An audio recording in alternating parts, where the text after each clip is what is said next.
2026년 2월 11일 배우 정은호가 40의 나이로 우리 곁을 떠났다는 소식.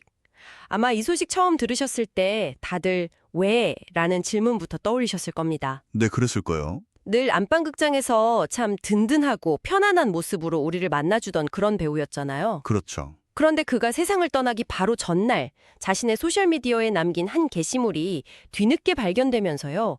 이 갑작스러운 비보가 어쩌면 예고된 작별 인사였을지도 모른다는 이야기가 나오고 있습니다. 오늘 저희가 함께 들여다볼 자료가 바로 그가 남긴 마지막 흔적들에 대한 기록입니다.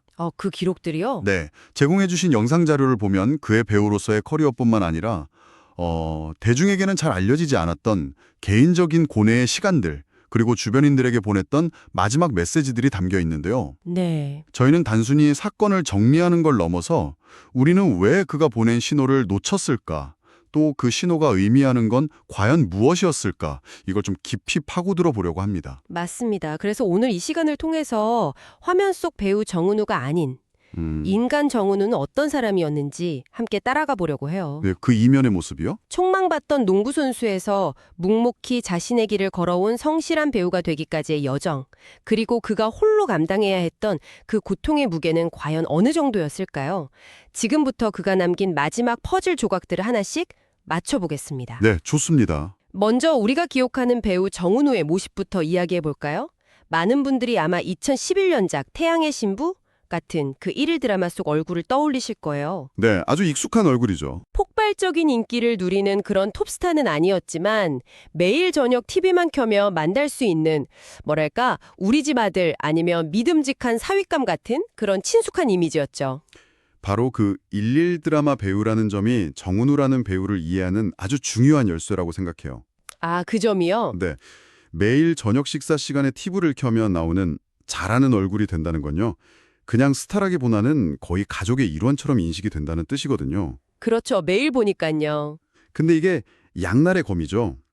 대중은 그를 굉장히 친근하게 느끼지만 역설적으로 배우 개인으로서는 어떤 사적인 고통을 드러낼 공간이 사라지는 겁니다. 아, 늘 우리 곁에 있던 든든한 아들이라는 그 이미지에 갇혀서 사실은 나 너무 힘들다는 신호를 보내기가 훨씬 더 어려워졌을 수도 있다는 거죠.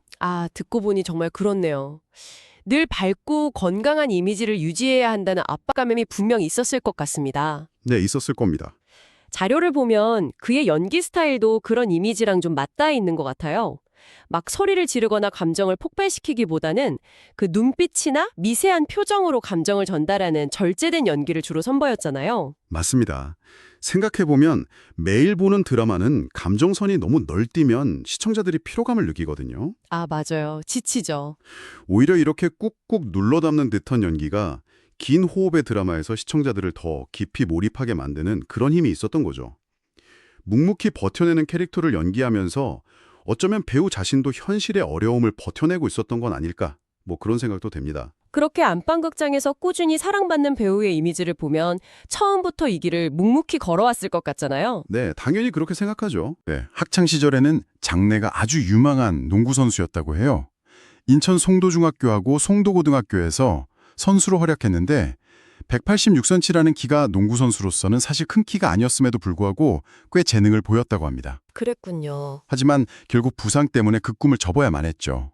10대 시절에 겪은 인생의 첫 번째 큰 좌절이었을 겁니다. 운동선수의 꿈이 꺾인다는 건 이게 단순히 직업 하나를 잃는 게 아니라 거의 정체성 자체를 잃어버리는 경험일 텐데 정말 힘들었겠네요. 그렇죠. 모든 걸 걸었을 테니까요. 그런데 연기자의 길은 어떻게 들어서게 된 건가요? 원래 관심이 있었던 건가요? 그 부분도 참 흥미롭습니다. 원래는 연출이나 작가 쪽에 관심이 있었다고 해요. 아, 연기자가 아니라요? 네. 그런데 운동부 생활에 집중하느라 성적이 좀 부족해서 실기 비중이 높은 연기과로 방향을 틀었던 거죠. 아하. 말하자면 차선책이었던 셈인데 놀랍게도 동국대학교 연극영화과 수시에 덜컥 합격하면서 배우의 길에 들어서게 된 겁니다. 와. 이 경험이 중요하다고 보는 게 자신의 의지랑 상관없이 인생의 경로가 바뀌는 경험을 아주 어린 나이에 한 거잖아요. 네, 그렇죠. 이런 경험이 훗날 어떤 어려움이 닥쳐도 그냥 묵묵히 주어진 길을 걸어가는 그의 그 성실한 태도에 큰 영향을 미쳤을 거라고 봅니다. 첫 꿈의 좌절을 딛고 배우라는 새로운 길에서 자리를 잡아가고 있었는데 그의 시련이 그걸로 끝이 아니었다는 게 참 안타깝습니다. 네. 신인 시절에 드라마 히트로 막 얼굴을 알리기 시작했을 때 소속사 문제로 긴 공백기를 겪었고 2013년에는 드라마 잘 키운 딸 하나 촬영 중에 다리 신경을 다치는 큰 부상을 입었다고요. 네, 그 부상이 상당히 심각해서 현역 입대까지 미뤄질 정도였습니다. 그렇게나 심각했어요. 네. 결국 제주도의 한 특수학교에서 사회복무 요원으로 대체 복무를 하게 되죠. 배우에게 신체적인 부상은 커리어에 정말 치명적일 수 있는데 그런 일을 겪은 겁니다.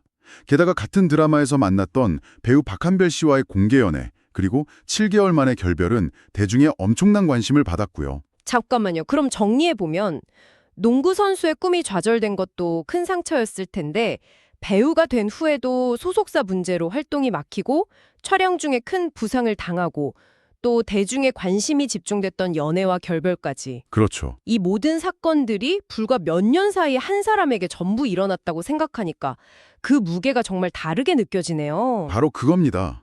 각각의 사건을 이렇게 떼어놓고 보면 연예계에서 일어날 수 있는 일처럼 보이지만 이 모든 압박이 한 사람에게 집중되었다는 게 핵심입니다. 아, 직업적 안정성, 신체적 건강, 사적인 관계, 병역 문제까지 삶의 거의 모든 영역에서 극심한 스트레스와 불안정함을 동시에 겪었던 시기라고 볼 수 있습니다. 겉으로는 성실한 배우로 계속 활동했지만 내면에서는 조금씩 무너져 내리고 있었을지도 모를 일이죠. 그리고 마침내 우리가 너무 늦게 알아차린 마지막 신호가 나타납니다. 네, 세상을 떠나기 바로 하루 전인 2020년 2월 10일 그가 자신의 소셜미디어에 올린 게시물, 사진 3장과 짧은 글이었죠. 첫 사진은 홍콩 배우 장국영, 두 번째는 영국 가수 에이미 와인하우스, 그리고 마지막은 바로 자신의 사진이었습니다. 지금 와서 보면 이보다 더 직접적인 신호가 있을까 싶을 정도로 섬뜩한 조합이죠. 네, 정말. 장국영과 에이미 와인하우스 두 사람 모두 갑작스러운 죽음으로 전 세계 팬들에게 엄청난 충격과 슬픔을 안겨준 그런 상징적인 인물들이잖아요. 그렇죠. 그들 옆에 자신의 사진을 나란히 놓았다는 건 자신의 마지막을 암시하는 아주 강력한 상징적 행위로 해석될 수밖에 없습니다. 함께 올린 글도 의미심장했어요. 그리운 비, 로운 얼, 아쉬운 피, 피지. 이 이니셜들이 정확히 뭘 의미하는지는 알 수 없지만 피지가 편의잠두소사와 잘가의 이니셜을 거꾸로 쓴 것이 아니냐는 해석이 나오면서 사람들을 더 가슴 아프게 만들었죠. 네. 그런데 왜 당시에는 아무도 이 신호를 알아채지 못했을까요? 그게 가장 의문입니다. 저는 그 지점이 이 사건의 핵심 중 하나라고 봅니다. 이건 명백한 도움을 요청하는 외침이었지만 이런 신호들은 대부분 아주 암시적이고 상징적인 형태로 나타나거든요. 아, 그렇죠. 대놓고 말하긴 어려우니까. 맞습니다. 주변 사람들은 무슨 뜻이지라고 생각은 하면서도 섣불리 개입하기를 주저하게 됩니다. 내가 잘못 해석한 거면 어떡하지? 괜히 아는 척해서 상처 주는 건 아닐까 하는 그런 두려움 때문이죠. 낸시랭 씨도 하루 전날 이런 사진들 시그널인 줄도 모르고 너무 마음이 아프다고 했을 정도니까요. 어쩌면 우리 모두는 이런 비극 앞에서 그때 왜 몰랐을까 후회할 수밖에 없는 방관자일지도 모릅니다. 정말 어려운 문제네요. 그리고 그의 고통이 얼마나 깊었는지는 그가 세상을 떠난 후 지인들이 공개한 마지막 문자 메시지들을 통해 더 선명하게 드러납니다. 네, 그 메시지들이 공개됐죠. 디자이너 황영롱 씨가 공개한 문자의 내용이 정말 충격적이었어요. 세상 참 허언증도 많고 사기꾼도 많다. 내가 방송국 바보였다. 이런 말을 남겼다고 합니다. 방송국 바보였다는 그 자기 비하적인 표현에서 깊은 자괴감이 느껴집니다. 그리고 앞뒤 옆통수 4년 맞아보니 못할 짓이다 라는 말. 4년이요. 네, 여기서 4년이라는 구체적인 기간이 언급된 점에 주목해야 합니다. 이건 순간적인 감정의 폭발이 아니라 아주 오랫동안 지속된 고통이었다는 증거거든요.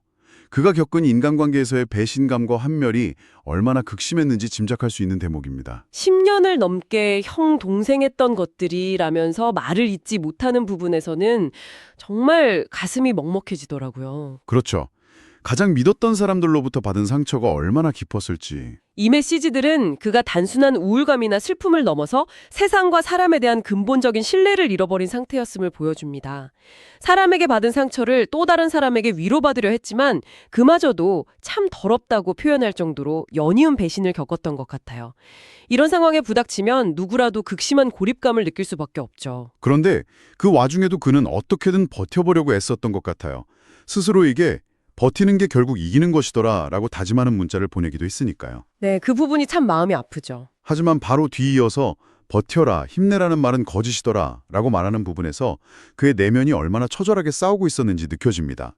버텨야 한다는 건 알지만 그 버티는 과정 자체가 너무나 큰 고통이었던 거죠. 그 모순적인 두 문장이 그의 모든 심리 상태를 요약해 주는 것 같습니다. 아하. 한편으로는 살고 싶고 이겨내고 싶다는 의지가 있었지만 다른 한편으로는 그 희망마저 거짓이라고 느껴질 만큼 절망이 깊었던 거죠. 자신의 고통 속에서도 친구에게는 잘 버텨, 네 힘으로 라고 응원하면서 정작 자신은 남의 힘으로 한번 버텨보려다 실패했다고 고백하는 모습에서 그 외로움의 깊이가 정말 절절하게 전해집니다. 그리고 그가 남긴 마지막 말들 중에서 어쩌면 가장 중요한 메시지라고 생각되는 말이 있었습니다. 어떤 말이죠? 잘 사는 게 돈이 많은 게 아니라 소통인 것 같다. 이 마지막 말이 이 모든 이야기의 핵심을 관통하는 것 같습니다. 정말 마음이 아프네요. 결국 그가 마지막 순간까지 가장 갈망했던 것은 돈이나 명예가 아닌 사람과의 진실된 소통이었던 겁니다. 소통. 자신의 아픔을 온전히 털어놓고 이해받고 공감받고 싶었던 거죠. 동료 배우 박슬기 씨가 즐겁게 현장을 즐기던 네 모습이 눈에 선하다고 회상했던 것처럼 그는 겉으로는 밝고 긍정적인 모습을 유지하기 위해 애썼을 겁니다. 하지만 그 가면 뒤에서는 누구에게도 말 못할 깊은 고립감과 싸우고 있었던 거죠. 오늘 우리는 배우 정은우가 남긴 기록들을 통해 그의 삶을 되짚어봤습니다.